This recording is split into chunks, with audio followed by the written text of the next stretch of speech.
Hello दोस्तों, welcome to my YouTube channel. तो चलिए आज हम लोग बात करते हैं क्लास 12 के पॉलिटिकल साइंस का जो हमारा लेक्चर का सीरीज चल रहा है, टेस्ट सीरीज जो चल रहा है उसका सीरीज हम लोगों का आज चौथा है। और आज हम लोग इस सीरीज में भी 40 ऑब्जेक्टिव को पूरी अच्छे प्रकार से क्लियर करने वाले हैं। आई होप आप लोग पिछले वाला जो 3 सीरीज था हमारा वो देख चुके होंगे। अगर नहीं देखे हैं तो हमारे चैनल पर आपको मिल जाएगा, आप जाके आसानी से वहाँ देख सकते हैं। तो आज का भी सवाल हमारा जो है वह 40 सवाल बहुत ही इंपॉर्टेंट है। क्लास 12 का जो राजनीतिक विज्ञान है उसका बहुत ही इंपॉर्टेंट सा सवाल, ये 40 सवाल पर आपको आज चर्चा करना है।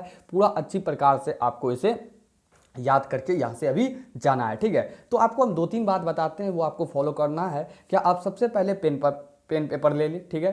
पेन पेपर लेने के बाद आपको जो सवाल लगे कि इस सवाल हमें याद नहीं रहने की संभावना है तो आप उसे नोट डाउन कर लें। नोट डाउन करने के बाद क्या होगा कि आप उसे कभी भी निकाल के अपने नोट से पढ़ सकते हैं। तो चलिए स्टार्टिंग करते हैं आज का हमारा ऑब्जेक्टिव का सेशन। तो उसमें से सबसे पहला हमारा सवाल आता है, क्या 1967 तक भारत में किस प्रकार की दलीय व्यवस्था थी। यानी कि 1967 तक जो था भारत में किस प्रकार का दलीय व्यवस्था था। एक दल व्यवस्था था या दो दलीय व्यवस्था था या बहुदलीय व्यवस्था था या एक अधिपत्यशाली दल व्यवस्था। तो इसका करेक्ट आंसर क्या होगा। अगर आप लोग पढ़े होंगे अच्छी प्रकार से पॉलिटिकल साइंस को आसानी से आप इसका आंसर दे सकते हैं। क्या 1967 तक जो था आपका कांग्रेस का शासन था, तो इसी को आप कांग्रेस के शासन को क्या कहा जाता है, 1967 के तक के शासन के कांग्रेस को क्या कहा जाता है, एकल अधिपत्यशाली दल व्यवस्था। और ये यहाँ से जो आपका 2 नंबर में भी कई सवाल पूछा है, क्या एकल अधिपत्य दल व्यवस्था से आप क्या समझते हैं। जब आपको हम सब्जेक्टिव पढ़ाएंगे वहाँ तो आपको वहाँ सब्जेक्टिव में ये सवाल जरूर ही मिलेगा, ठीक है।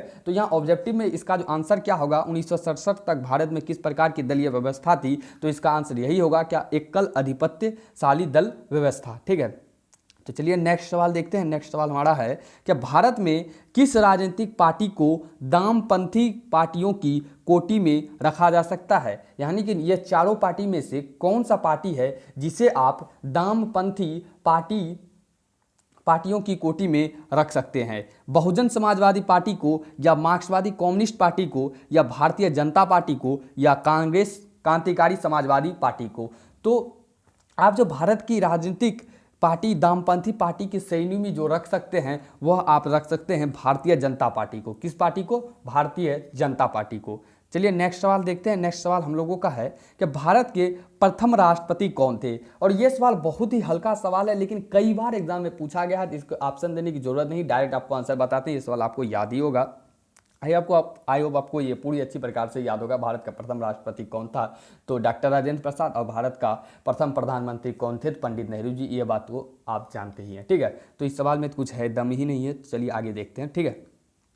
नेक्स्ट देखते हैं, कश्मीर के भारत में विलय पत्र पर किसने हस्ताक्षर किया। ध्यान से सवाल को पढ़ेंगे। कश्मीर के भारत में विलय पत्र पर किसने हस्ताक्षर किया। लॉर्ड माउंटबेटन, सरदार पटेल या जवाहरलाल नेहरू या राजा हरि सिंह। तो कश्मीर का राजा कौन था, तो राजा हरि सिंह। और भारत में विलय पत्र पर हस्ताक्षर कौन करेगा, तो राजा हरि सिंह ही करेगा। तो चौथा आंसर क्या हो जाएगा आपका, सिंपल सा आंसर, राजा हरि सिंह जो था यही भारत में विलय के लिए कश्मीर का विलय पत्र पर हस्ताक्षर किया था, ठीक है। तो नेक्स्ट देखिए, आपका नेक्स्ट सवाल है आपका, क्या राष्ट्रीय विकास परिषद की स्थापना कब हुई। बहुत ही इंपॉर्टेंट सवाल है। क्या राष्ट्रीय विकास परिषद की जो स्थापना हुई वह कब हुई, 1950, 1952, 1955 या 1956। तो बताइए इसका करेक्ट आंसर क्या होगा। तो इसका जो आपका करेक्ट आंसर होगा, राष्ट्रीय विकास परिषद की जो स्थापना हुई थी वो आपका हुआ था 1952 ईस्वी में। कितना ईस्वी में हुआ था, 1952 ईस्वी में।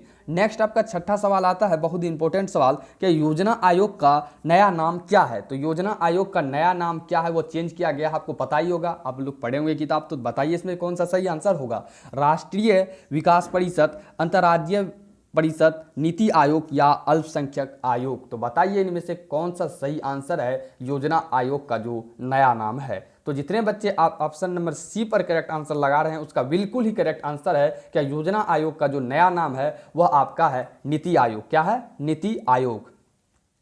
कंप्लीट यहां तक।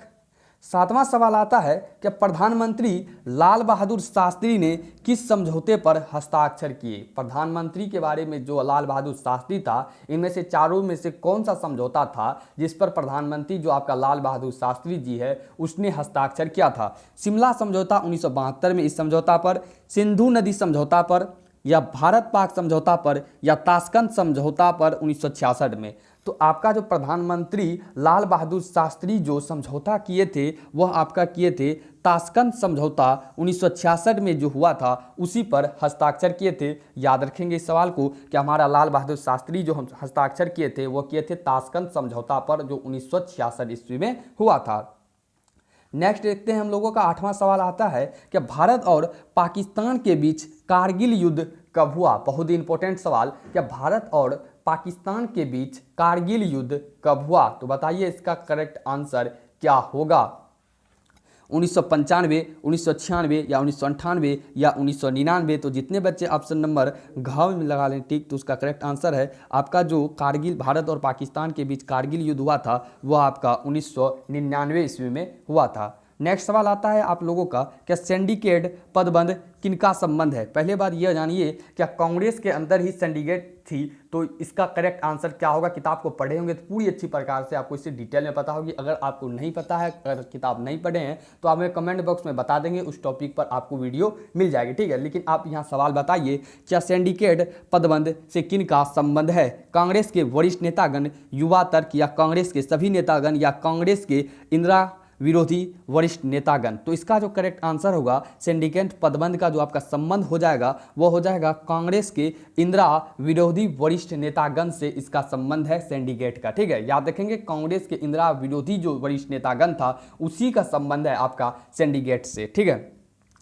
नेक्स्ट आता है आपका सवाल, बहुत इंपॉर्टेंट सवाल, क्या 1959 ईस्वी में स्वतंत्र पार्टी किसने बनाई। 1959 ईस्वी में स्वतंत्र पार्टी किसने बनाई। राजगोपालाचारी जी, चौधरी चरण सिंह कामराज, या जयप्रकाश नारायण। तो याद रखना है 1959 ईस्वी में स्वतंत्र पार्टी जो बनाता है वह आपका बनाता है राजगोपालाचारी जी। कौन बनाता है, राजगोपालाचारी जी। 11वां सवाल आता है आप लोगों के लिए, कि जनता पार्टी की सरकार में प्रधानमंत्री का पद किसे मिला। जनता पार्टी की सरकार जो बनी थी उसमें प्रधानमंत्री का पद इनमें से कौन से व्यक्ति को दिया गया था। मोरारजी देसाई को, या जगजीवन राम को, या चरण सिंह को, या जयप्रकाश नारायण को। याद रखना है जब जनता पार्टी की सरकार बनती है तो प्रधानमंत्री का जो आपका पद दिया जाता है वह आपका मोरारजी देसाई को दिया जाता है। किसको दिया जाता है, मोरारजी देसाई को। याद रखना है जनता पार्टी की जब सरकार की प्रधानमंत्री बनती है तो उसमें से मोरारजी देसाई को आपका प्रधानमंत्री का पद दिया जाता है, ठीक है। 12वां नंबर सवाल आता है, 1975 में आपातकाल की घोषणा करने वाले राष्ट्रपति कौन थे। तो प्रधानमंत्री इंदिरा गांधी थी, यह बात आपको पता ही है। लेकिन पूछा जा रहा है कि 1975 में जो आपका आपातकाल की घोषणा हुई थी उसमें राष्ट्रपति कौन था, ठीक है। याद रखना राष्ट्रपति कौन है, तो फखरुद्दीन अली अहमद, या जाकिर हुसैन, या ज्ञानी जेल सिंह, या नीलम संजीव रेड्डी। तो बहुत इंपॉर्टेंट सवाल है, क्या 1975 ईस्वी में जब आपातकाल भारत देश में लागू हुआ था उस समय जो आपका राष्ट्रपति था वह था आपका फखरुद्दीन अली अहमद। कौन थे, फखरुद्दीन अली अहमद, ठीक है।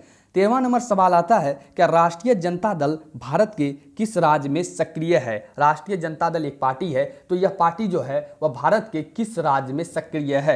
उत्तर प्रदेश, या हरियाणा, या बिहार, या राजस्थान। आपका जो राष्ट्रीय जनता दल पार्टी है यह एक क्षेत्रीय पार्टी है। तो बताइए इनमें से कौन सा करेक्ट आंसर होगा। राष्ट्रीय जनता दल भारत के किस राज्य का सक्रिय पार्टी है। तो बताइए इसका करेक्ट आंसर क्या होगा। तो याद रखना है राष्ट्रीय जनता दल का जो आपका संबंध है और सक्रिय पार्टी जो है आपका वह बिहार का है। किसका है, बिहार का। 14 नंबर सवाल आता है आपका, किस राज्य का निर्माण भाषा के आधार पर हुआ है। किस राज्य का निर्माण भाषा के आधार पर हुआ है। झारखंड, छत्तीसगढ़, उत्तराखंड, या आंध्र प्रदेश। तो सबसे पहले आपका भाषा के आधार पर जो जिस राज्य का निर्माण हुआ था वह था आंध्र प्रदेश, और वर्तमान समय में इस सब राज्य को अलग किया गया है। तो इसलिए इसमें जो करेक्ट वर्तमान समय यानी कि थोड़े दिन पहले ही, तो हाल फिलहाल में इन सबको अलग किया गया है। लेकिन भाषा के आधार पर जिसको अलग किया गया है वह है आपका आंध्र प्रदेश को। क्या है, आंध्र प्रदेश को। यहाँ थोड़ा सा मिस हो गया कि वर्तमान समय में नहीं, यानी कि थोड़े ही दिनों पहले इस सबको अलग किया गया है, छत्तीसगढ़, उत्तराखंड, झारखंड को, ठीक है। याद रखना है इस बात को, थोड़ा मिस हो गया यहाँ। तो किस राज्य का निर्माण, सवाल को पढ़िए क्या है, क्या किस राज्य का निर्माण भाषा के आधार पर हुआ था। यानी कि सबसे पहले आपका आंध्र प्रदेश का हुआ था और भाषा के आधार पर फर्स्ट राज्य जो हुआ था जो फर्स्ट राज्य का जो विभाजन हुआ था वो आपका आंध्र प्रदेश ही था। कौन था? आंध्र प्रदेश। ठीक है। 15 नंबर सवाल आता है, क्या फरक्का समझौता का संबंध है? फरक्का समझौता यानी कि कौन कौन से देश के बीच हुआ था? भारत और पाक के बीच, भारत और भूटान के बीच, भारत और बांग्लादेश के बीच, भारत और नेपाल के बीच। तो याद रखना है फरक्का समझौता जो आपका होता है वो होता है भारत और बांग्लादेश के बीच। किसके बीच? भारत और बांग्लादेश के बीच। नेक्स्ट सवाल आता है, क्या विश्व मानवाधिकार दिवस कब मनाया जाता है? बहुत ही इंपॉर्टेंट सवाल, कई बार एग्जाम में पूछा गया है। क्या विश्व मानवाधिकार दिवस कब मनाया जाता है? 26 जनवरी, 1 मई, 8 मार्च या 10 दिसंबर? तो याद रखना है विश्व मानवाधिकार दिवस जो आपका मनाया जाता है वो मनाया जाता है 10 दिसंबर को। 17 नंबर सवाल आता है आप लोगों के लिए, क्या भारतीय जनता पार्टी किस पार्टी का पुनर्जन्म कहा जाता है? भारतीय जनता पार्टी जो भी एक पार्टी है तो उसे कौन सी पार्टी का पुनर्जन्म कहा जाता है? भारतीय जनसंघ, बहुजन समाजवादी पार्टी या शिवसेना? तो याद रखना है भारतीय जनता पार्टी जो है उसका पुराना नाम जो है भारतीय जनसंघ ही था, तो इसलिए इस पार्टी को क्या कहा जाता है? भारतीय जनसंघ की पार्टी को पुनर्जन्म जो है वो आपका भारतीय जनता पार्टी है। तो इसका करेक्ट आंसर हो जाएगा आपका भारतीय जनता पार्टी।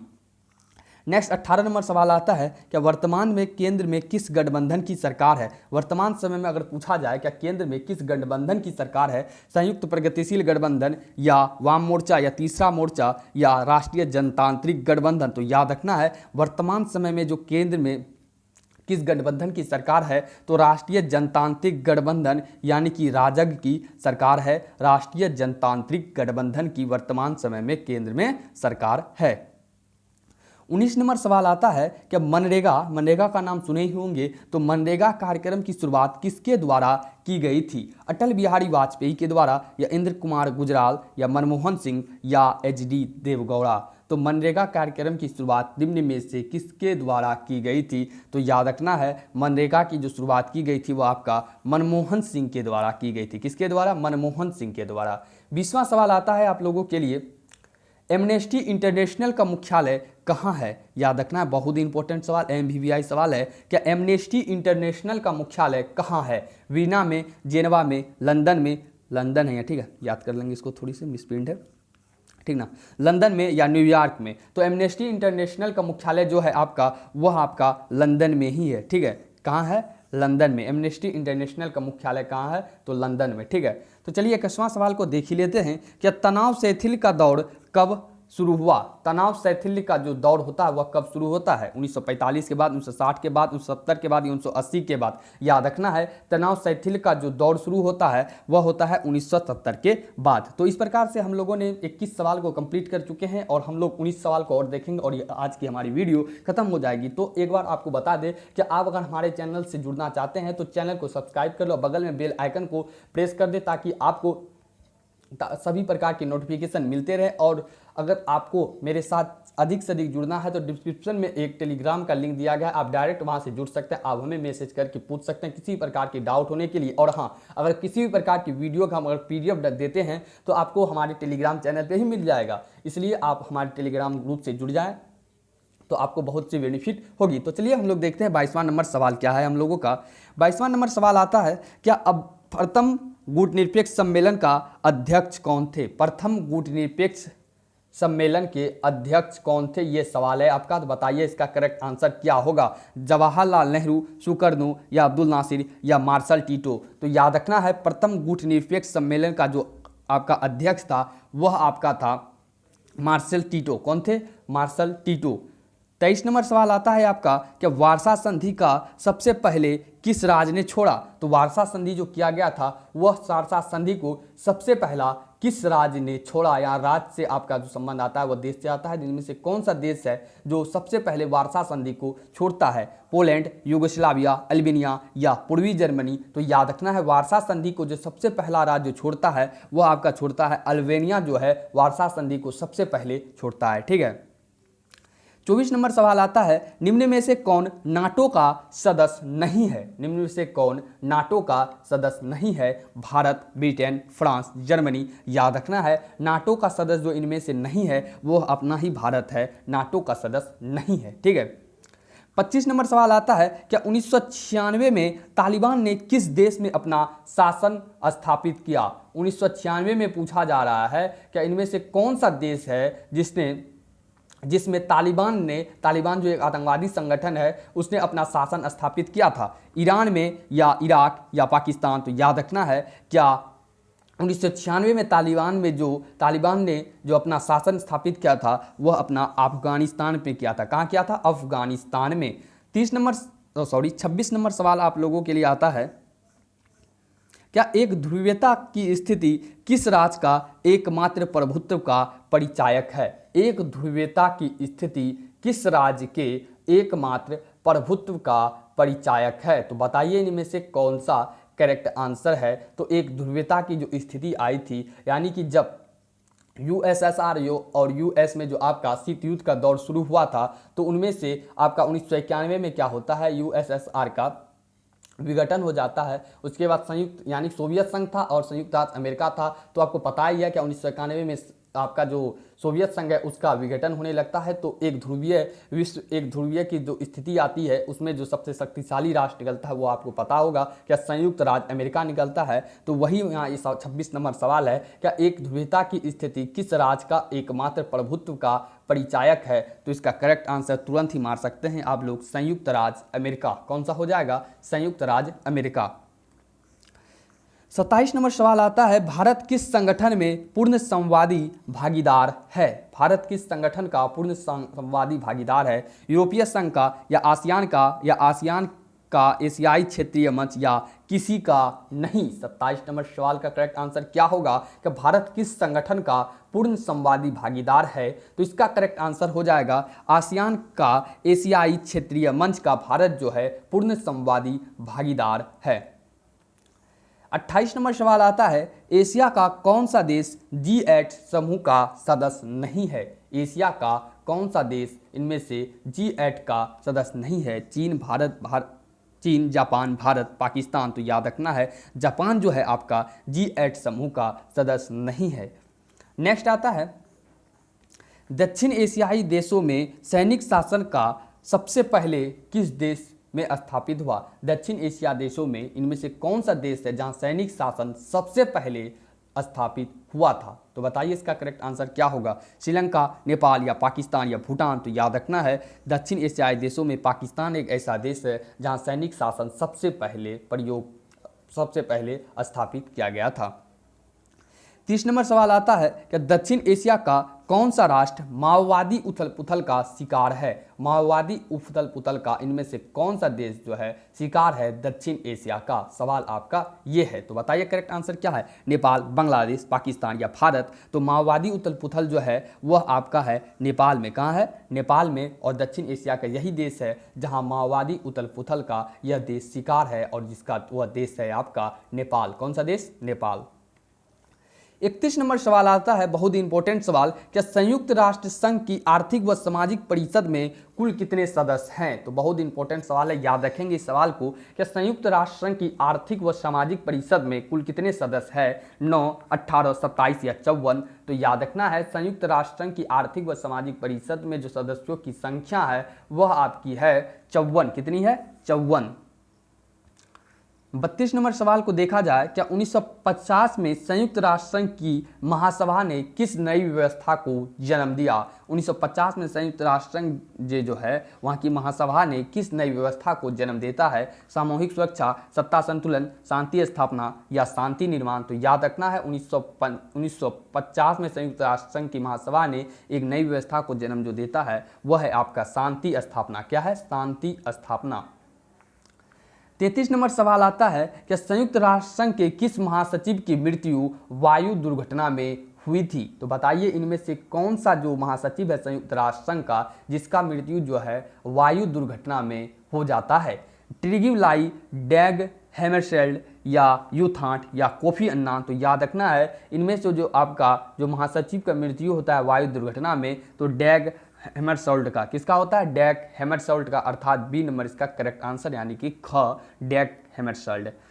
विश्व व्यापार संगठन निम्न में से किस संगठन का उत्तराधिकारी है? बहुत ही इंपॉर्टेंट सवाल है आप लोगों के लिए। क्या विश्व व्यापार संगठन निम्न में से किस संगठन का उत्तराधिकारी है? General agreement on trade and trade tariff, general arrangement on trade and tariff, विश्व स्वास्थ्य संगठन, संयुक्त राष्ट्र विकास कार्यक्रम। याद रखना है विश्व व्यापार संगठन जो निम्न में से किस संगठन का उत्तराधिकारी है, तो general agreement on trade tariff. क्या है? General agreement on trade tariff. लिख लेंगे इस सवाल को, अच्छी प्रकार से आपको इस सवाल को ध्यान में रखना है, ठीक है। नेक्स्ट आपका 35 नंबर सवाल आता है, क्या क्यूबा संकट किस वर्ष उत्पन्न हुआ? तो क्यूबा संकट शीत युद्ध के दौरान ही उत्पन्न होता है, आप लोग पढ़ेंगे अच्छी प्रकार से। तो यह जो है किस वर्ष आपका उत्पन्न होता है क्यूबा संकट? 1962 में, 1965 में, या 1971 या 1980 में? तो क्यूबा संकट जो आपका उत्पन्न होता है वह आपका उत्पन्न होता है 1962 में। कब होता है? 1962 ईस्वी में आपका क्यूबा संकट उत्पन्न होता है। नेक्स्ट आता है 36 नंबर सवाल, शांति निर्माण की विधि का प्रयोग सर्वप्रथम कहाँ हुआ? शांति निर्माण की विधि का प्रयोग जो होता है वो आपका सर्वप्रथम कहाँ होता है? कोरिया युद्ध में, खाड़ी युद्ध में, कांगो के गृह युद्ध में, या इराक युद्ध में? तो शांति निर्माण की विधि का जो प्रयोग सर्वप्रथम होता है वह आपका होता है कांगो के गृह युद्ध में। कहाँ होता है? कांगो के गृह युद्ध में। 37 नंबर सवाल आता है आप लोगों के लिए, नक्षत्र युद्ध कार्यक्रम किस देश ने बनाया था? नक्षत्र युद्ध कार्यक्रम किस देश ने बनाया? संयुक्त राज्य अमेरिका, सोवियत संघ, चीन, या ब्रिटेन? तो नक्षत्र युद्ध कार्यक्रम जो आपका बनाता है वह आपका बनाता है संयुक्त राज्य अमेरिका। कौन बनाता है? संयुक्त राज्य अमेरिका। 38 नंबर सवाल आता है, पूर्व के नए आर्थिक बाघों की श्रेणी में किसे रखा जा सकता है? पूर्व का नए आर्थिक बाघों की श्रेणी में किसे रखा गया है? जर्मनी, जापान, मलेशिया, या चीन? तो याद रखना है मलेशिया को जो है पूर्व के नए आर्थिक बाघों की श्रेणी में रखा गया है। 39 नंबर सवाल आता है, भारत ने पूरब की ओर चलो देखो की नीति किस वर्ष से अपनाई है? भारत ने पूर्व की ओर चलो और देखो की नीति किस वर्ष से अपनाई? 1989, 1990, या 1991, या 1995 से? तो भारत ने पूर्व की ओर चलो और देखो की नीति जो अपनाती है वह नीति अपनाती है आपका 1991 से। कितने से? 1991 से। नेक्स्ट और अंतिम सवाल आप लोगों के लिए है कि भारत में आर्थिक सुधारों की शुरुआत किस प्रधानमंत्री के काल में हुई? आर्थिक सुधार का जो कार्यक्रम होता है वह भारत में किस प्रधानमंत्री के काल में होता है? मनमोहन सिंह, पीवी नरसिम्हा राव, या राजीव गांधी, या अटल बिहारी वाजपेयी? तो अंतिम आंसर आपका पीवी नरसिम्हा राव का जो है वही आपका आर्थिक सुधारों की शुरुआत में प्रधानमंत्री के काल में हुआ था। आर्थिक सुधार जो भारत के प्रधानमंत्री थे इसी के काल में आपकी आर्थिक सुधारों की शुरुआत हुई थी। तो करेक्ट आंसर ख, पीवी नरसिम्हा राव। तो इस प्रकार से हम लोगों ने पूरी 40 के 40 ऑब्जेक्टिव को कंप्लीट कर चुके हैं। तो आई होप आपको वीडियो पसंद लगे तो वीडियो को लाइक कर दे और वीडियो पर कमेंट कर हमें अभी से बताएं कि वीडियो आपको कैसी लगी। तो आपको एक बार फिर से बताते हैं, अगर किसी प्रकार की वीडियो का अगर PDF चाहिए आपको डिस्क्रिप्शन में टेलीग्राम का लिंक दिया गया है, आप डायरेक्ट हमारे टेलीग्राम से जुड़ सकते हैं। तो और हाँ रही अगर आप लोगों को हर एक वीडियो का इसी प्रकार से नोटिफिकेशन चाहिए तो आप हमें आप चैनल को सब्सक्राइब कर लें और बगल में बेल आइकन को उसे प्रेस कर उसे ऑल पर सेट कर दें। तो मिलते हैं नेक्स्ट वीडियो में, तब तक के लिए इजाज़त। Thank you all of you, thanks for watching. जय हिंद, जय भारत।